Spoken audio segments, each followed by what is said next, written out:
오늘 아침 우리에게 주시는 하나님의 은혜의 말씀은 여호수아 14장 1절에서 15절까지의 말씀입니다. 여호수아 14장 1절에서 15절까지의 말씀 다 같이 봉독하겠습니다. 이스라엘 자손이 가나안 땅에서 취한 기업 곧 제사장 엘르아살과 눈의 아들 여호수아와 이스라엘 자손 지파의 족장들이 분배한 것이 이 아래와 같으니라. 여호와께서 모세에게 명하신 대로 그들의 기업을 제비 뽑아 9지파와 반 지파에게 주었으니 2지파와 반 지파의 기업은 모세가 요단 저편에서 주었으며 레위 자손에게는 그들 가운데서 기업을 주지 아니하였으니 요셉 자손은 므낫세와 에브라임의 2지파가 되었습니다.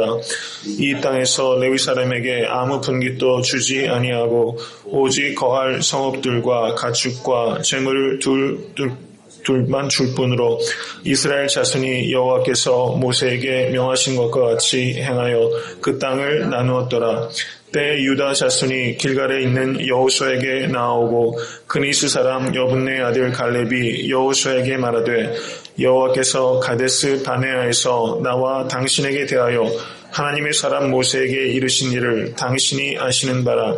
내 나이 40세에 여호와의 종 모세가 가데스 바네아에서 나를 보내어 이 땅을 정탐케 하므로 내 마음에 성실한 대로 그에게 보고하였고 나와 함께 올라갔던 내 형제들은 백성의 간담을 높게 하였으나 나는 나의 하나님 여호와를 온전히 쫓았으므로 그날에 모세가 맹세하여 가로되 내가 나의 하나님 여호와를 온전히 쫓았은즉 내 발로 밟은 땅은 영영이 너와 내 자손의 기업이 되리라 하였나이다.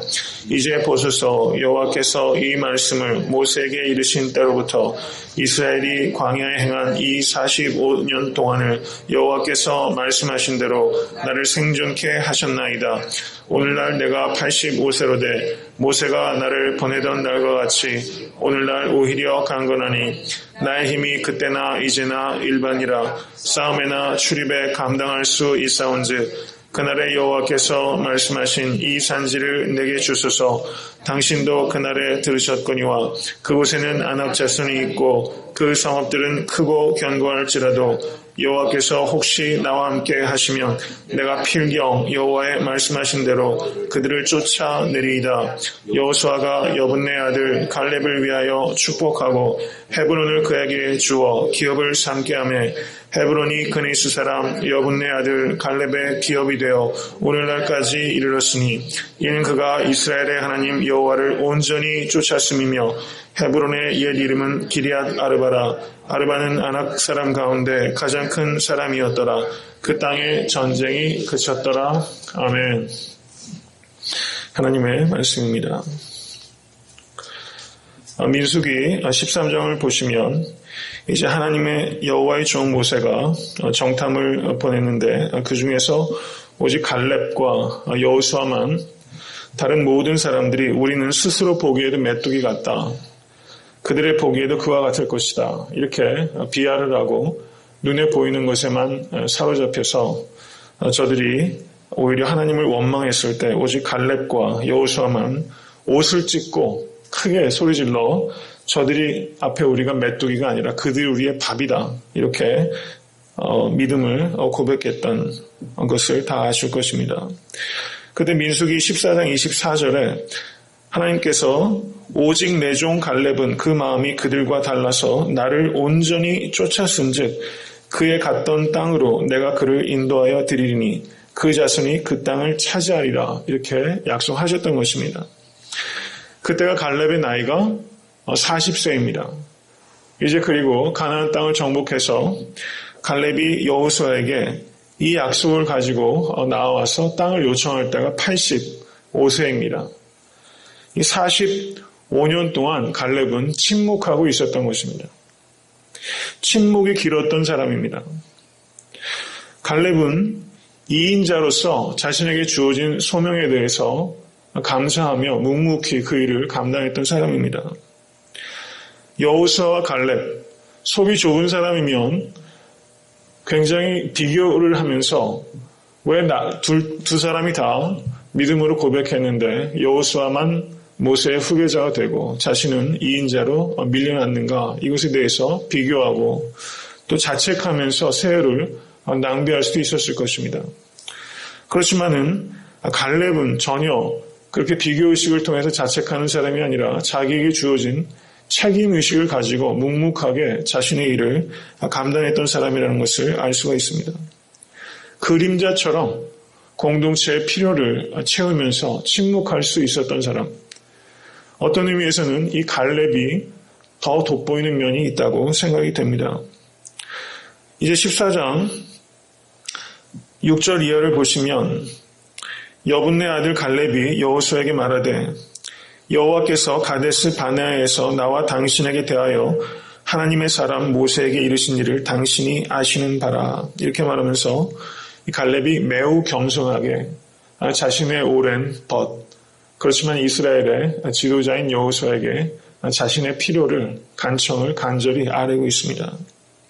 갈렙은 겸손한 사람이었던 것입니다. 조용히 있어야 될 때를 알고 또 말해야 될 때를 분별하는 사람이었던 것입니다. 갈렙은 민수기 14장 24절에서도 하나님께서 갈렙을 뭐라고 평하셨습니까? 내 종 갈렙은 그 마음이 그들과 달라서 나를 온전히 쫓았다. 갈렙은 하나님을 온전히 쫓았던 사람입니다. 여호수아 14장 8절에서도 갈렙은 이렇게 말합니다. 나는 나의 하나님 여호와를 온전히 쫓았으므로. 그 14장 9절은 모세가 갈렙에게 대하여 말하기를 내가 나의 하나님 여호와를 온전히 쫓았은즉 이렇게 말하고 있습니다. 그리고 여호수아 14장 14절도 이는 그가 이스라엘 하나님 여호와를 온전히 쫓았다 이렇게 말하고 있습니다. 갈렙은 하나님을 두 마음으로 섬긴 사람이 아니라 wholeheartedly 온 마음을 다해서 여호와를 쫓았던 사람입니다. 갈렙은 14장 7절을 보셔도 내 나이 40세에 여호와의 종 모세가 가데스 바네아에서 나를 보내어 이 땅을 정탐케 함으로 내 마음에 성실한 대로 그에게 보고하였고 이렇게 말하고 있습니다. 영어 번역을 보니까 내 마음에 있는 대로 as in my heart 이렇게 번역했더라고요. 그는 자신에게 맡겨진 일도 마음에 있는 그대로 성심을 다해서 보고하는 사람이고 하나님을 쫓을 때에도 wholeheartedly 온 마음을 다해서 하나님을 쫓았던 사람입니다. 하나님을 마음을 다해서 쫓고 자신에게 주어진 일을 마음에 있는 그대로 행하는 사람, 이렇게 단일한 마음으로 하나님을 섬겼던 사람이라는 것입니다. 성도님들의 삶도 나는 나의 하나님 여호와를 온전히 쫓았습니다 라고 말할 수 있는 그런 단일한 마음으로 충성되게 그리스도를 하나님을 섬기시는 평생의 삶이 되실 수 있기를 간절히 바랍니다. 베드로전서 5장 5절을 보시면 하나님은 교만한 자를 대적하시되 겸손한 자들에게 은혜를 주시느니라 이렇게 말하고 있습니다. 갈렙의 겸손함을 우리가 배울 수 있게 되기를 바랍니다. 14장 13절을 보시면 여호수아가 여분네 아들 갈렙을 위하여 축복했다 이렇게 말하고 있습니다. 여호수아 입장에서 보면은 갈렙이 참 고마웠을 것 같아요. 갈렙이 늘 마음의 한편에 이렇게 마음에 늘 쓰였을 것 같습니다. 갈렙이 자신의 리더십을 여호수아가 가진 것에 대해서 불평하지 않고 비교하지 않고 또 모반을 획책하지 않고 이렇게 조용하게 여호수아를 보좌해주고 또 리더로 성심을 다해서 섬겨준 이 갈렙에 대해서 고마움과 또 마음의 빚을 가졌을 거라고 생각합니다. 이제 45년이나 침묵했던 갈렙이 이렇게 겸손하게 이 산지를 내게 주소서라고 말할 때 여호수아는 그런 갈렙을 축복하지 않을 수가 없었을 것입니다.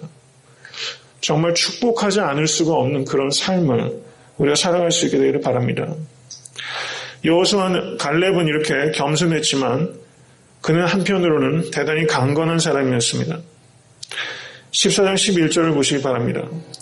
모세가 나를 보내던 날과 같이 오늘날 오히려 강건하니 나의 힘이 그때나 이제나 일반이라 싸움에나 출입에 감당할 수 입사온즉 이렇게 대답하고 있습니다.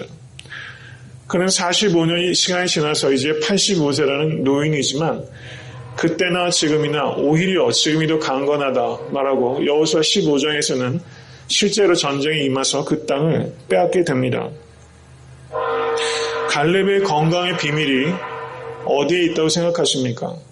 전 갈렙이 45년이나 하나님께서 주셨던 말씀에 대한 확신이 있었기 때문에 자신에게 주어진 그 소명의식이 있었기 때문에 건강을 지킬 수 있었다고 생각이 됩니다.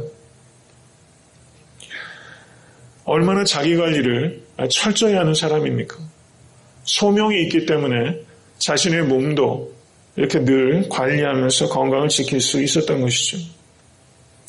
갈렙은 이렇게 겸손의 사람, 강건한 사람이었지만 또 믿음의 사람이라고 할 수 있습니다.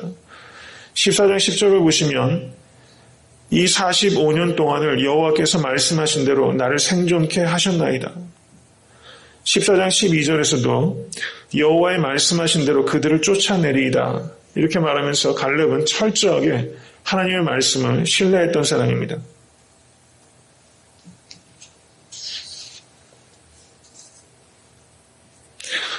갈렙은 14장 12절을 보시면 그날의 여호와께서 말씀하신 이 산지를 내게 주소서 이렇게 말합니다.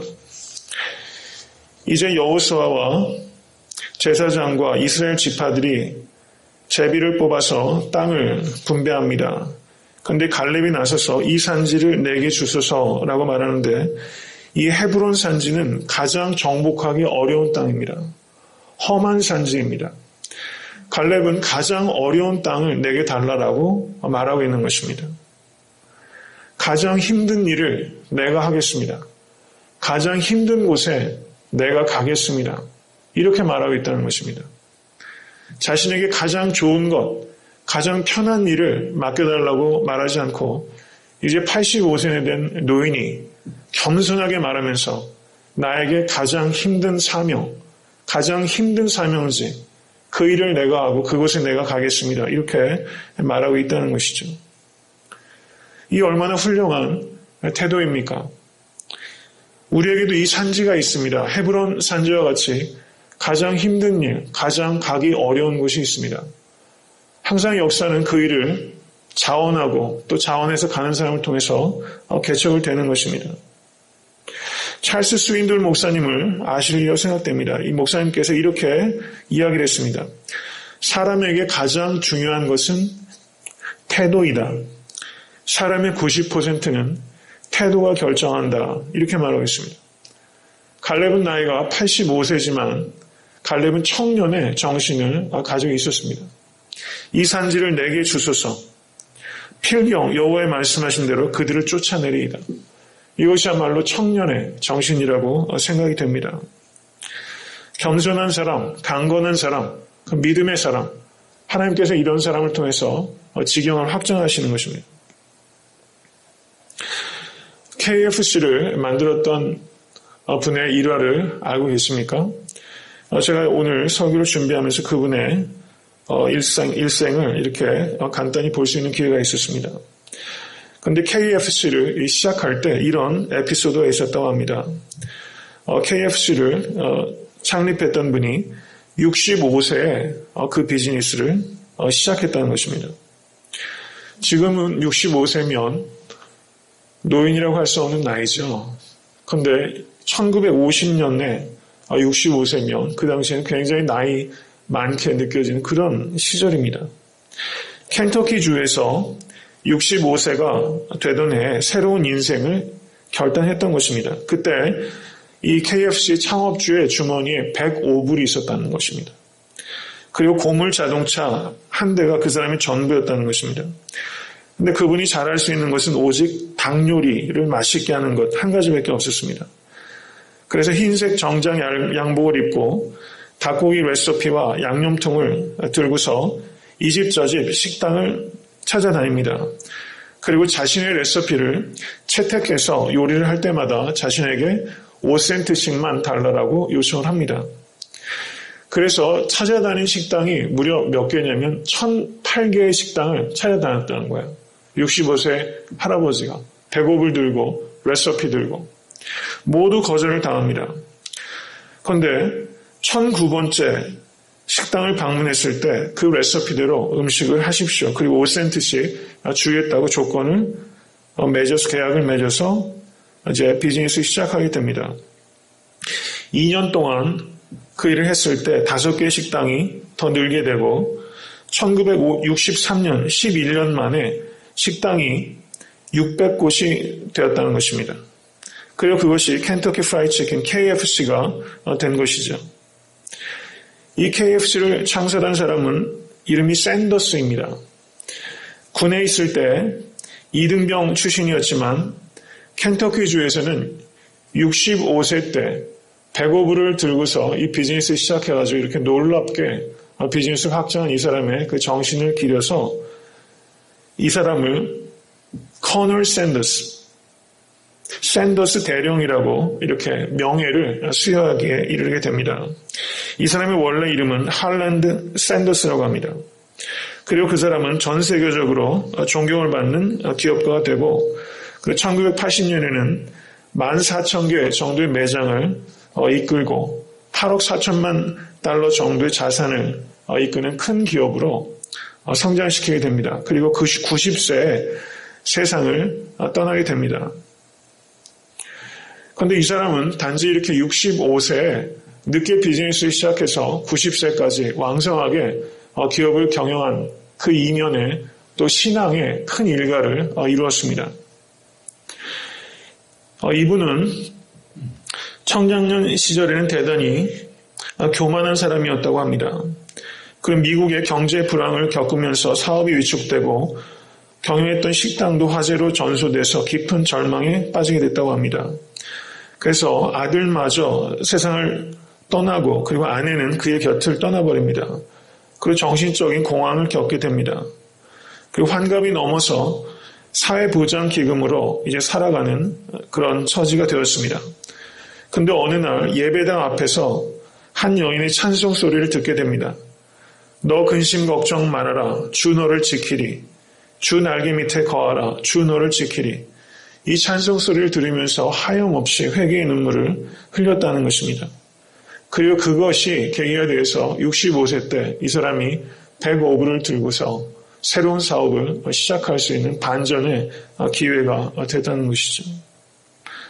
너 근심 걱정 말아라. 주 너를 지키리. 우리가 얼마나 많이 불렀던 찬송가입니까? 근데 똑같은 찬송가를 불러도 그 찬송가를 받아들인 의미가 참 다른 것입니다. 이 샌더스는 자기 어머니에게 2가지를 배웠다고 합니다. 하나는 요리하는 법이고 하나는 신앙이었다고 합니다. 이 사람은 점점 사업이 바빠지면서 신앙에서부터 잠시 떠났던 시기가 있었다는 것입니다. 전 세계로 사업을 하면서 다니다가 75세가 됐을 때 저가 켄터키 루이빌의 한 교회 모임에서 진정으로 주 예수 그리스도를 영접하고 예수님을 개인의 구주와 주님으로 영접하게 되는 그런 기회가 있었다는 것입니다. 그리고 75세부터 90세에 이르기까지 15년 동안은 이제는 사업보다는 선교 사업에 저가 매진하게 됩니다. 그리고 그는 간증하기를 KFC의 사업의 성공보다 더 위대한 성공은 자신의 신앙의 변화의 계기였다. 이렇게 말하는 것입니다. 그리고 그는 기업에서는 자문과 홍보만 하면서 더 많은 시간적 여유를 가지고 전 세계를 다니면서 간증하고 전도하게 이르렀습니다. 그리고 90세 때 저가 세상을 떠날 때 여기 켄터키 서던 베프티스트라는 학교 있지 않습니까? 바로 그 학교 강당에서 저의 장례식이 진행되었던 것입니다. 그가 별세 직전에 어떤 기자가 그의 인생의 정상의 시기가 언제였는가 이렇게 질문을 받았을 때 그는 75세 때 하나님을 새롭게 만나고 예수님을 주와 그리스도로 영접한 사건이 그의 인생의 가장 절정이었다. 이렇게 말했던 것입니다. 65세 때 105불을 가지고 새로운 사업을 시작하고 1009번째 방문한 곳에서 이제 비즈니스를 시작하고 또 75세 때 예수 그리스도를 진정으로 만나서 15년 동안 또 선교하는 일에 매진했던 이 할아버지 KFC를 생각해보면 정말 갈렙과 같은 사람이 아닌가 이렇게 생각합니다. 겸손한 사람, 강건한 사람, 믿음의 사람이 되어서 우리도 이 산지를 내게 주소서. 지금도 내가 해야 될 가장 힘든 일, 내가 가야 될 가장 어려운 곳이 있는 것입니다. 교회 내에서도, 가정에서도, 직장에서도 남들이 하기 싫어하는 일, 안악자손과 맞닥뜨려 싸워야 하는 일, 헤브론 산지 가장 어려운 곳, 그곳을 나에게 주시옵소서. 이 산지를 내게 주소서. 이런 각오를 가지고 갈렙과 같이 영적 전쟁에 승리하시는 여러분과 제가 될 수 있게 되기를 간절히 소원합니다. 갈렙과 같은 마음으로 우리가 교회를 섬기면 애타한테 섬기는 교회가 하나님 앞에 크게 쓰임받는 교회가 될 것을 믿습니다.